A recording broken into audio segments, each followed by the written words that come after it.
Naramdaman mo ba na para bang wala na siyang gana sa inyo, na para bang binabaliwala ka na niya?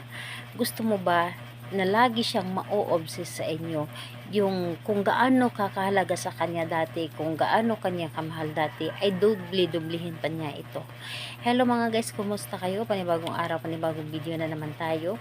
And sa araw na ito, isa na naman video ang aking tuturo sa inyo na simpleng gabay o simpleng pamamaraan na makakatulong sa atin. At bago ang lahat, gusto ko lang mag-disclaimer sa mga taong hindi naniniwala at hindi gusto ang mga kagaya nitong video. Please skip this video and maghanap kayo ng videos na gustong gusto nyo, dahil ang video na ito ay para lamang ito sa mga taong naniniwala and gusto mag-try. Sa lahat po ng mga nagko-comment dito sa aking video dito sa loob ng aking channel, mag-ingat sa lahat ng mga nagre-reply sa inyo na dinadala kayo sa kanilang WhatsApp Venmo app upang makaiwas po tayo sa scam.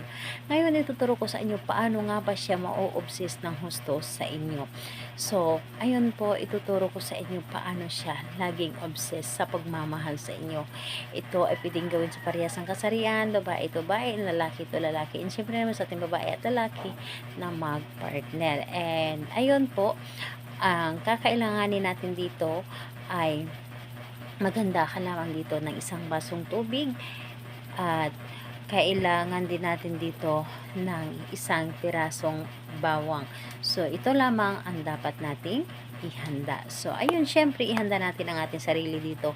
Kailangan alam mo sa iyong sarili na gustong-gusto mo itong gawin at gusto mo na manumbalik yung pagmamahal niya, na ma-o-obsess siya sa pagmamahal sa inyo. So, ayun, kapag ready ka na, ay pwede mo na itong simulan. So, ang gagawin mo lamang dito, napakadali lamang. So, kumuha ka ng panulat. Dito sa bawang ay isulat mo dito ang first letter ng kanyang pangalan. First letter lamang.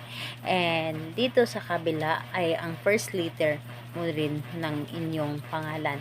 And ayun, kapag naisulat mo na dito ay ang bawang na ito ay ilagay mo lamang dito sa tubig.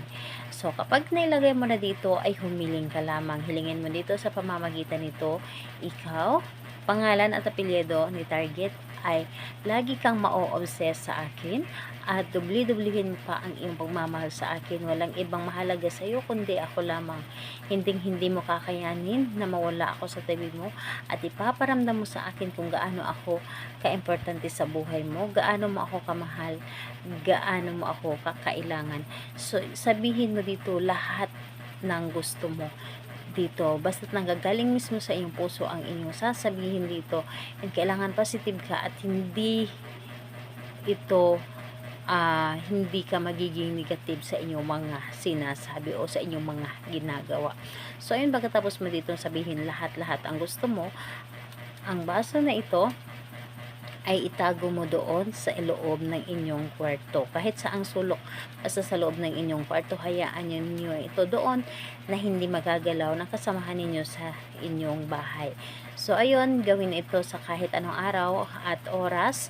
And, ayun po, ang pinakamalakas po talaga na araw na gagawa dito is Tuesday and Friday. Pero kung hindi naman kayo magpaghintay ng Tuesday and Friday, at naramdaman ninyo na malakas ang inyong energy, so gawin po ninyo ito na hindi kailangan ng Tuesday and Friday, dahil ikaw mismo nakakaramdam sa iyong sarili na positive ka at malakas ang inyong energy. Salamat po sa inyo. Bye bye everyone. God bless us all.